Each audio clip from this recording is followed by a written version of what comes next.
오늘 읽으셨던 본문 12절에서 16절까지 읽으셨는데 이제 요 본문은 이제 이렇게 돼요. 요 본문은 우리가 지난주 봤던 11절이세요. 11절 보시면 예수께서 내가 보는 것을 두루마리에 써서 7교회에 보내라라고 얘기하시고, 그리고 나서 이제 12절이세요. 몸을 돌이켜서 요한이 이제 그렇게 말씀하신 분을 봅니다.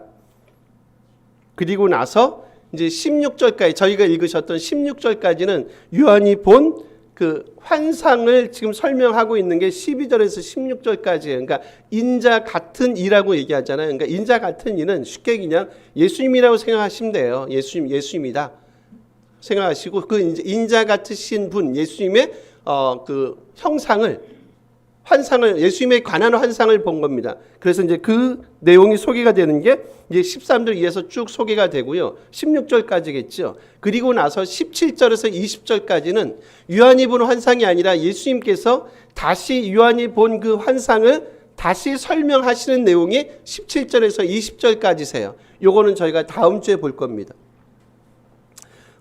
오늘 본문을 통해서 이제 드리고 싶은 말씀은, 그러니까 요한이 봤던 인자 같은 분인 예수님이 어떤 모습으로 이제 오늘 본문에, 그러니까 요한의 환상을 통해서 본 겁니다. 어떤 분으로 등장하는지를 저희가 한번 이제 너무 디테일하게 다 볼 수는 없지만 중요한 몇 가지만 같이 한번 나눠보려 합니다. 여러분 운동 선수가 됐든 어느 한 특정한 분야에 소위 말하는 이제 달인의 소리를 듣는 분들, 아니면 명장이 됐든 명누가 됐든 이제 그런 분들이 보통 많이 하는 얘기가 있어요. 그러니까 되게 상투적인데 사실상 되게 중요한 얘기입니다.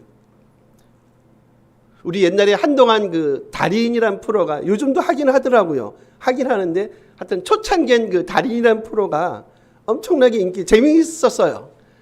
예를 들면 감자 껍데기 깎는 거 탁 하면 막 저 1m 쪽에 막 그릇에다 막 집어넣어가지고, 와, 신기하다. 요즘에 좀 약간 이제 식었지만 그런 분들이 주로 하는 멘트가 있으세요. 운동선수가 주로 하는 멘트가 있어요. 특히 이제 잘하는 분들이, 여러분 어떤 얘기를 많이 하는 줄 아시죠? 예? 힘을 빼라도, 네, 감사합니다. 저도 이제, 근데 제가 원하는 건 아니고, 이제 그런 종류입니다. 또 뭐가 있을까요? 예? 꾸준함, 예. 어떻게 제가 원하는 답들을 이렇게 다 피해 가시는지 모르겠는데, 제가 이제 드리고 싶은 말씀 요겁니다. 기본에 충실하랍니다. 기본기라는 겁니다. 기본기. 그래서 제가 알기로는 맞는지 안 맞는지 모르겠는데, 제가 듣기로는 특히 야구 선수들 같은 경우는 그 창가, 특히 겨울이 그러겠죠. 창가 쪽에는 잘 안 앉는다고 얘기하더라고요. 야구 선수들은 오른팔이 됐든 왼팔이 됐든 어느 쪽으로는 이제 2명 중에 1명은 창 쪽에 앉을 수 있잖아요. 이쪽을 댈 수도 있고 이쪽을 댈 수도 있고 그렇습니다. 창 쪽이 잘 어깨를 대지 않는다는 얘기를 제가 들어봤거든요. 이게 나중에 이렇게 좀 약간 충격이 있나 봐요. 야구하는데 찬 유리창 쪽에 어깨를 갖다 대니까 약간의 나쁜 효과겠죠. 그런 게 있어서 절대로 야구 선수들은 창 쪽에 자기 어깨를 갖다 대지 않는다라는 얘기를 들어본 적이 있어서, 야, 진짜 운동 선수, 물론 연봉이 높은 분들이지만 되게 자기 관리에 좀 철저하구나라는 것을 제가 그때 느꼈던 적이 있는데, 이제 오늘 본문에 이제 여러분 이렇게 한번 생각해 보세요. 주님에 대한 환상을 요한이 봤다. 그리고 사실상 요한이 봤던 주님에 대한 내용은 뭐냐면, 이제 저희가 보겠지만 제가 볼 땐 그래요. 그냥 그거예요. 그냥 주님은 이런 분야에 대한 가장 중요한 기본기라고 봐요. 주님은 이런 분이다. 너희도 이런 분에 대한 기본기를 충실하게 잘 갖고 있을 필요가 있지. 왜 그럽니까, 여러분? 왜 이런 메시지를 주죠? 왜 기본기에 충실하라고 얘기하겠습니까? 왜 그러겠습니까? 지금 1세기를 살아갔던 하나님의 백성들, 교회가 지금 어떤 상태에 있어요? 일단 위기와 박해 속에 있다고 얘기했어요. 그죠? 황제 숭배의 그 가운데 있어요. 제국 제사 신사참배, 요즘식으로 표현하면 신사참배를 해야 되는 그런 상황에 있단 말이에요. 그 위기를 극복해야 돼요. 그 내용들을 넘어서야 돼요. 그러기 위해서 가장 중요한 게 뭐겠습니까? 소위 말하는 주님에 대한, 내지는 하나님에 대한 기본기죠. 하나님은 이러신 분이지, 주님은 이러신 분이지. 그러니까 우리 믿음의 도리이신 주님께만, 하나님께만 우리의 마음과 정성을, 이 모든 것들을 내어 놓는 게 맞지에 대한 겁니다. 절대로 뭐 하지 마시라고요? 너희들 일색입니다. 지금 우리에게도 마찬가지지만 절대로 너희들 그런 세상의 요청 앞에, 요구 앞에 뭐 하지 마시라고요? 흔들리지 말고 절대로 타협하지 않았으면 좋겠다에 관한 얘기입니다. 제가 이제 기도원에 갔다 왔는데 예배를 이제 쭉 참석하고 보면서 제가 느꼈던, 우리 태영 집사님하고 잠깐 서서 잠깐 짧게 얘기했는데 제가 잠깐 느꼈던 건 뭐냐면 사람이 없어요. 그래도 거기는 좀 사람이 꽤 있는 기도원이거든요. 근데 사람이 별로 없어요. 그러니까 제가 가면 늘 요 시기쯤 가지 않습니까? 12월 초 그때쯤에 가는데 사람이 별로 없어요. 진짜 제가 깜짝 놀랐습니다. 그래도 꽤 코로나 때도 되게 성도님들이 많이 왔던 걸로 기억하는 기도원이거든요. 근데 사람이 별로 없어요. 새벽에 나가는데 뭐 10대 명도 안 앉아 있어요. 그래서 이게 어떻게 하지? 뭐 이제 우리 모두의 위기입니다, 여러분. 한국교회의 위기일 수도 있고 우리의 위기일 수도 있고 저의 위기일 수도 있고 우리 평안교회의 위기일 수도 있고 어떻게 하지? 어떻게 할까? 곰곰이 묵상하면서 그런 생각이 드는 건 그렇지. 우리가 다시 원래 우리가 가졌던 기본기 그리로 가는 거죠. 주님에 대한 온전한 이해를 다시 한번 우리가 소환시키는 것. 그래서 오늘 본문에 여러분 한번 보실래요? 12절 마지막 뒤에 한번 눈으로 와보세요. 뭐라 얘기합니까? 몸을 돌이켜 나에게 말한 음성을 아뢰어보고 돌이킬 때 일곱 금 촛대를 보는데 13절에 있어요. 촛대 사이에 인자 같은 이가 있대. 여기 촛대는 여기서 뭘 가리키나요? 우리 20절 가보실래요? 20절 맨 뒤에 가보세요. 일곱 촛대는 일곱 교회라고 얘기하죠. 촛대 사이에 인자 같은 이는 예수님 주님이라고 말씀드렸어요. 그러면 지금 촛대 사이에 즉 어디 사이에 있다는 얘기예요? 주님이 교회 사이에, 교회의 한가운데 있다는 거예요. 교회 한가운데 있다는 얘기는 뭡니까, 여러분?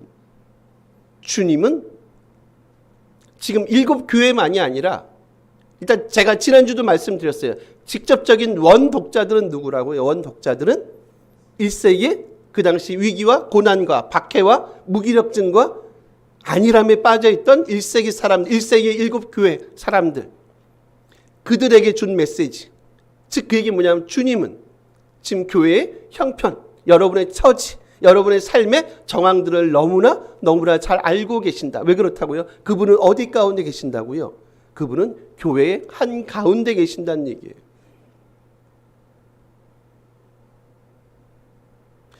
저는 이런 것들을 뭘로 보냐면, 제가 모두에 말씀했던 이런 것들을 성도님들의, 저와 여러분의 뭐로 보냐면 기본기로 보는 거예요. 이걸 기본기입니다. 주님은 지금 평안교회 이 한가운데, 그러니까 소위 말하면 어몽어스, 우리들 가운데 그분은 계시는구나.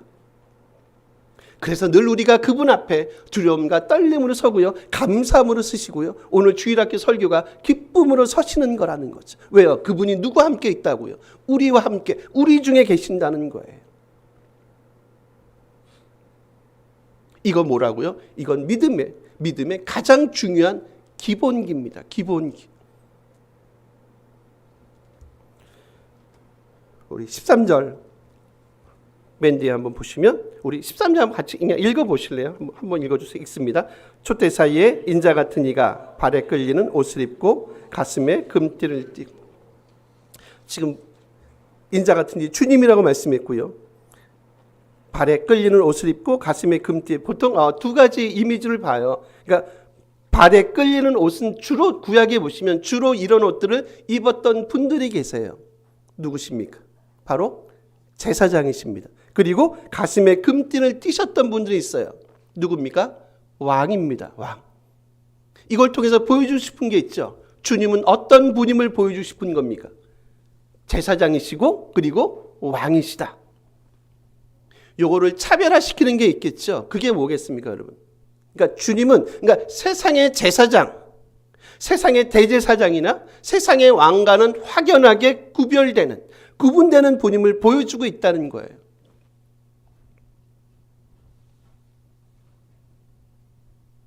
인간의 한계를 보게 만드세요. 이 세상에 권력을 갖고 있는 사람들의, 권력자들의, 왕이 됐든 황제가 됐든 누가 됐든 정치인이 됐든 누가 됐든 이 땅의 권력자들의 뭘 보게 만드신다고요? 한계를 보게 만드세요. 그분들의 권력은 영원하지 않습니다, 여러분. 그래서 너무 세상에 우리 그리스도인들이 세상에 너무 아부할 거 없어요. 모든 주권이 국민으로부터 나온다고 얘기하지만 다 변합니다. 국민도 변합니다. 그래서 그런 얘기 있잖아요. 정치 용어로 유명한 말 어떤 분이 하셨죠. 알아서 머릿속에서 생각하시고 국민은 마치 맹수와 같다고 얘기합니다. 잘 아시는, 아마 정치권에서는 아마 자주 회자되는 말로 알아요. 백성은 뭐와 같다고요? 맹수와 같다. 언제 그분들에게 손톱 발톱을 내밀지 모른다는 거예요. 늘 우리와 같지 않은 겁니다. 언제 돌변할지 모른다는 거예요. 그래서 잘해야 된다는 겁니다. 근데 그렇게 안 해요. 왜 그러겠어요? 그 몇 년간의 그 짧은 권력을 위해서 그렇게 하지 않습니다. 왜 그래요? 권력을 잡으면 자기 안에 뭐가 날뛴다고 얘기합니까? 사나운 뭔가가 날뛴대요, 여러분. 쉽게 말하면 눈에 보이는 게 없어요. 참 안타까워. 정치 얘기를 하는 게 아니고 그냥 인간 본성에 관한 얘기를 말씀드리고 싶은 거예요. 뭔가를 잡고 있으면요, 눈에 보이시는 게 없다고 얘기해요. 자기 안에 벌써 뭔가가 있다는, 내가 아닌 뭔가가 내 안에서 지금 뭔가 막 꿈틀꿈틀하고 있다는 거예요. 근데 그 꿈틀꿈틀이 결국 우리의 삶을 살려주고 세워주는 게 아니라 결국 우리의 삶을 어떻게 보면 되게 무너뜨리고 망가뜨릴 수 있는 뭔가가 우리 안에 있다는 거예요. 근데 인간의 마음이나 생각이 짧아요. 보지 못해요. 마치 이것이 영원할 것처럼. 오늘 본문이 하는 얘기가 그런 거예요. 야, 이 땅에 영원한 게 있겠냐? 이 땅의 권력이 영원하겠냐라는 거죠. 그렇지 않지. 오직 누구만이요? 주님, 그분만이 영원한 왕이시지. 그분만이 진정으로 이 땅의 제사장, 즉 우리를 위한 대속의 역할과 기능을 감당하시는 분이지에 대한 얘기를 지금 요한이 이 환상을 통해서 우리에게 말씀하고 있다는 거예요. 들을 수 있는 귀가 필요하시고요. 볼 수 있는 눈이 필요합니다. 그 솔로몬 성전하고 이제 저희가 이제 그 언저리 있잖아요. 그 남유다 멸망. 저희가 이제 북이스라엘에 대해서는 많이 설명을 안 드렸지만 그 남유다 멸망 쪽 해가지고, 그러니까 솔로몬 성전이 거의 한 960년경에 지어졌어요. 그리고 바벨론에 의한 남유다 멸망이 586년입니다. 그리고 이제 그때 이제 예루살렘 성전이 무너졌죠. 586에. 그리고 나서 AD로 넘어오시면 이제 또 한 번 예루살렘이 그리고 성전이 멸망한 사건이 있습니다. 그게 AD 70년입니다. 그럼 여러분 제가 질문 한번 드려볼게요. 솔로몬 성전에서 586년까지 한 400년 약 400년 언저리 됩니다. 그동안에 여러분 대제사장이 몇 명이 있었는지 아십니까? 혹시 제가 말씀드렸나요? 혹시 기억하십니까? 대제사장은 세습제입니다. 그렇죠? 구약의 세습제예요. 어느 가문입니까? 어느 지파, 어느 가문이죠? 이제 우리 교회 수준을 한번 보시는 겁니다. 예? 레위 지파요. 아론 가문이요. 맞습니다. 근데 많잖아요. 제가 무슨 신씨인가 잘 모르겠지만 하여튼 신씨도 우리 신씨만 있는 게 아니잖아요. 막 또 신씨도 막 뻗어나갈 거 아닙니까? 그 중에 레위 지파 아론 자손, 그 중에 그 가문이 대제사장 직분을 감당하잖아요. 그 가문이 어디 가문이냐면 예? 사독이죠. 사독 가문에서만 대제사장 직분을 세습합니다. 지금하고 다른 겁니다. 그래서 몇 명이 나온다고요? 약 960년에서 586년까지 한 18명이 대제사장 직분을 감당합니다. 그리고 나서 586부터 AD 70년입니다. 그때 유다 전쟁을 통해서 다시 한번 예루살렘이 멸망하고 성전이 무너집니다. 그때는 여러분 대제사장이 몇 명 나오는 줄 아세요? 물론 뒤쪽이 약간 그 기간은 깁니다. 한 600년 돼요. 앞에는 400년, 한 1.5배 뒤가 길어요. 확률적으로 보면 언뜻 보면 그냥 몇 명입니까? 한 30명? 언저리, 그죠? 20대 후반 정도 나오는 게 맞죠? 18명이니까. 확률적으로, 산술적으로 보면 그렇지 않습니다. 뒤에 몇 명 나오냐면, 자, 우리 한번 또 연필 한번 굴려볼까요? 85명이 나와요. 3배, 거의 4배 이상이 나오는 겁니다. 그죠? 18명, 뒤에는 85명. 제가 이제 드리고 싶은 말씀이 있어서 그래요. 왜 이렇게? 앞쪽하고 뒤쪽하고 숫자가 차이가 많냐는 거예요. 왜 그럽니까? 이제 더 이상 사독 가문을 통해서만 대제사장 직분이 뭐하지 않냐면 세습되지 않습니다. 이제 뭐가 이루어집니까? 이 직분을 통해서 직분 때문에 뭐가 이루어지냐면 매간 매직이 이루어집니다. 이제 이 직분을 돈으로 사고 팔고 하는 거예요. 그래서 온 게 뭡니까 여러분? 성전의 타락이라는 겁니다. 예수님 당시에 성전이 너무 타락해요. 왜 그런지 아세요 또? 왜 이렇게 성전이 타락하는가? 이스라엘 백성은 성전에 대해서 진심이라고 얘기했어요. 선민, 성전 불패 사상을 양 뼛속 깊숙이까지 갖고 있는 백성이 이스라엘 백성이 여러분 아십니다. 근데 왜 이렇게 성전이 타락합니까? 뭐 때문에 그렇습니까? 왜 이렇게 타락합니까? 뭐냐면 다 역시 뭐니 해도 머니. 모든 금융의 중심지가 돼요. 성전이 금융의 중심지가 됩니다. 교회가 돈이 딱 모이게 되고 꼬이게 되면 교회가 아니라 성전이요. 되면 여지없이 타락하는 모습. 저는 이게 인간의 이 땅을 사랑하는 인간 세상의 민낯이라고 봐요. 제가 드리고 싶은 말씀 때문에 그래요. 여러분 이 땅의 제사장, 대제사장, 이 땅의 직분자들, 그들의 직분 그것은 영원한 게 없어요. 누구나 다 세상에 이런 세속화의 물결에 누구나 다 휩싸일 수 있다는 거예요. 요한이 본 이 환상, 발에 끌리는 옷을 입고 가슴에 금띠를 띠고 지금 그가 보는 그 예수님의 어떤 역할이에요? 두 가지 역할. 어떤 역할입니까? 왕적이고 그리고 제사장적인 역할을 감당하시는 이분이야말로 세상에서 우리가 봤던 그런 제사장들, 타락한 왕들, 타락한 세상의 권력자들과는 전혀 다른 진정으로 이 땅에 우리를 위한 대속의 역할을 감당하시고 진정으로 우리를 다스리고 통치하시는 진정한 하나님이심을 신적인 속성을 갖고 계시는 분임을 보게 만들어요. 그걸 통해서 하고 싶은 메시지가 있겠죠. 뭡니까? 여러분 이 땅에서 너무 힘들지 않으십니까? 이 어려운 시기를 살아가는데 너무 힘들지 않습니까? 여러분 힘내십시오. 걱정하지 마십시오. 이분이 어디 계신다고요? 촛대 사이에. 어디 계십니까? 교회 사이에. 평안교회 사이에. 평강교회 사이에. 서강교회 사이에. 그래서 우리의 모든 일거수일투족을 이분이 주님이 온전히 알고 계시고 여러분의 삶을 분명히 위로해 주실 겁니다라는 메시지를 주죠.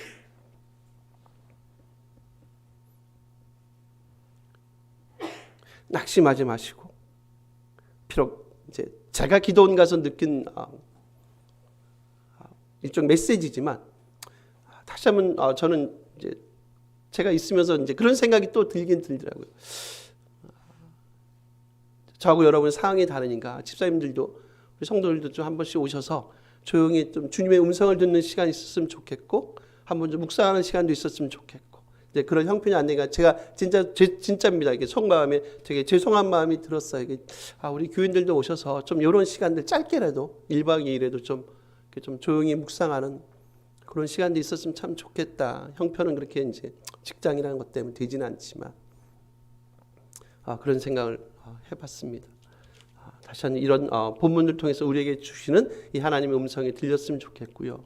그리고 우리 다시 한번 보실래요? 우리 14절 한번 보실까요?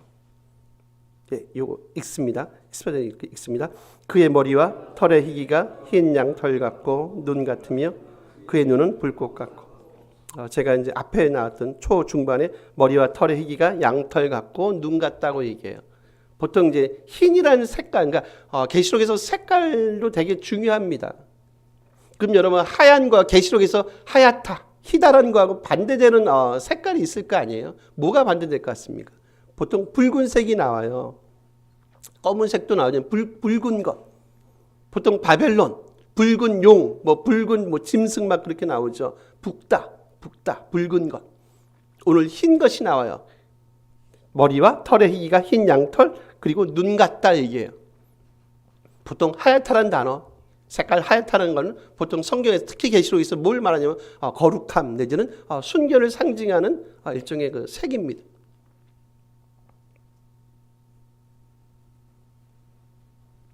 주님이 어떻다고요? 주님은 거룩하신 분이다. 그리고 그분은 어떤 분이에요? 순결하신 분이다. 그분이 우리 교회의 한가운데 계신다. 뭘 요청하는 것 같습니까? 이런 거 있잖아요. 그냥 좀 쉽게 표현해 볼게요. 그냥 내가 거룩하다. 내가 거룩하니 너희도 뭐 하시라고요? 너희도 거룩했으면 좋겠다. 내가 순결하니까 너희도 순결한 삶을 살아냈으면 좋겠다. 쉽지 않아. 쉽지 않은 거 내가 알지. 왜냐하면 이 땅은 지금 세상의 모든 것들로, 붉은 것들로 아니면 검은 것들로 이 땅이 다 덮여 있다는 거예요. 다 그렇게 살아가니까 정말 우리가 이렇게 살아가는 것이 맞는지에 대한 어떻게 보면 스스로 질문도 할 수 있을 것 같아요. 퀘션 마크가 들 수 있는 것 같아요. 왜 나만 왜 이따위로 살아갈 수 있을까? 주변에 보니까 다 그렇게 살아가는데 다 타협하고 세속화의 물결에 다 자기 몸을 던져버리고 세상과 타협하고 별로 문제없이 살아가는데 나만 과연 이런 삶을 살아낼 수 있고 나만 과연 이런 삶을 유지하는 게 맞는가에 대한 질문을 스스로 할 수 있을 것 같아요. 주님이 오늘 말씀하세요. 그분은 뭐와 같다고요? 거룩하시고 순결하지. 너희들은 그분의 자녀지. 제자들이지. 당연히 주님이 우리에게 요청하시는 그 요청은 뭐겠습니까?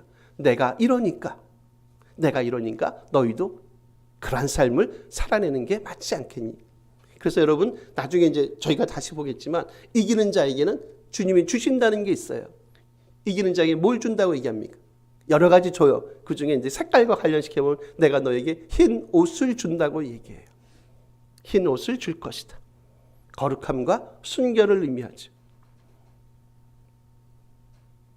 결국 우리가 흰 옷을 입기 위해서 이 땅에서 흰 옷을 입기 위해서 필요로 하는 게 뭐라고요? 이 땅에서 끊임없는 이기는 자의 삶을 살아내시는 거죠.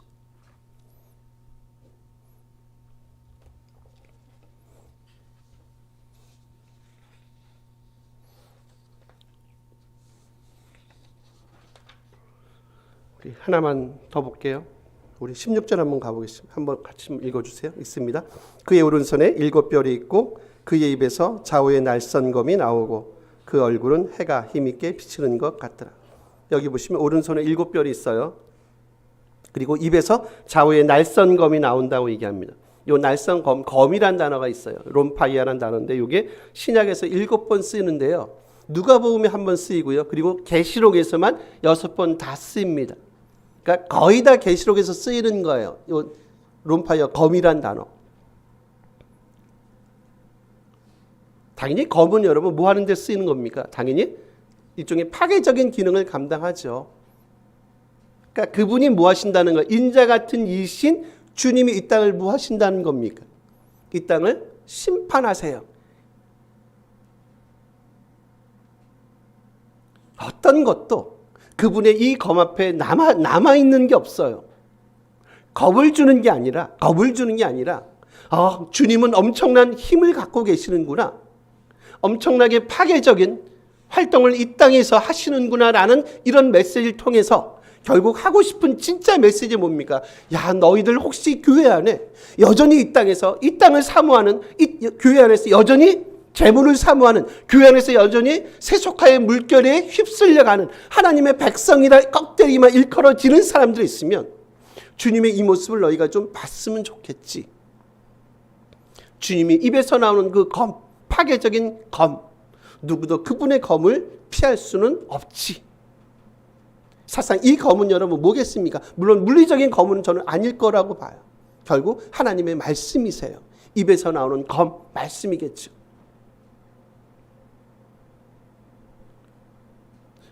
어떻게 보면 되게 전사 같은 모습으로 주님을 그려내고 있어요. 정리를 잠깐 해보겠습니다. 제가 이제 소개하신 부분도 있지만 일단 크게 보시면 여기서 뭘 끄집어내시라고요? 주님의 이런 환상 이미지를 통해서 메시지를 끄집어내시면 돼요. 주님은 어떤 분이시라고요? 그분은 제사장적인 역할을 감당하시는 분. 그분은 어떤 분이요? 왕적인 역할을 감당하시는 분. 그분은 어떤 분입니까? 신적인 전사의 그런 일들을 감당하시는 분입니다. 여러분, 이분이 이분이 지금 교회의 한 가운데 계십니다. 우리 교회를 붙잡고 계세요. 여러분의 삶을 붙잡고 계십니다. 그러니까 뭐 하지 마시라고, 두려워하지 말라는 거죠. 그러니까 뭐 하지 마시라고요. 세상 것에 우리의 마음을 빼앗기지 않는 겁니다.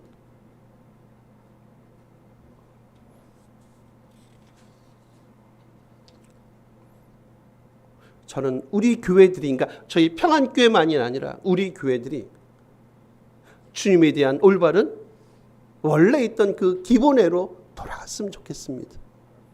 그분은 이런 분이구나. 그 누구도 주님의 그 역할과 기능을 대체할 그 누구도 없음을 다시 한번 여러분 기억하고 확인을 하셨으면 좋겠습니다. 아직도 한국교회, 저는 그래서 아직도 한국교회 희망을 볼 수 있을 것 같아요. 여전히 작지만, 많진 않을 수 있지만 여전히 그래도 주님의 이 말씀 부여잡고요, 몸부림치는 여전히 이 땅에 바알에게 무릎 꿇지 않은, 세속화에 무릎 꿇지 않은 많은 하나님의 사람들이 있음을 여러분이 아시고 제가 알고 있습니다. 다시 말씀합니다.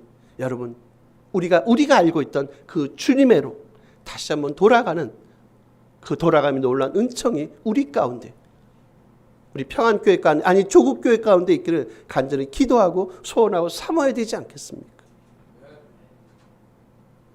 주님이 우리를 분명히 사용하실 줄 믿습니다. 우리 다 같이 한번 기도했으면 좋겠습니다.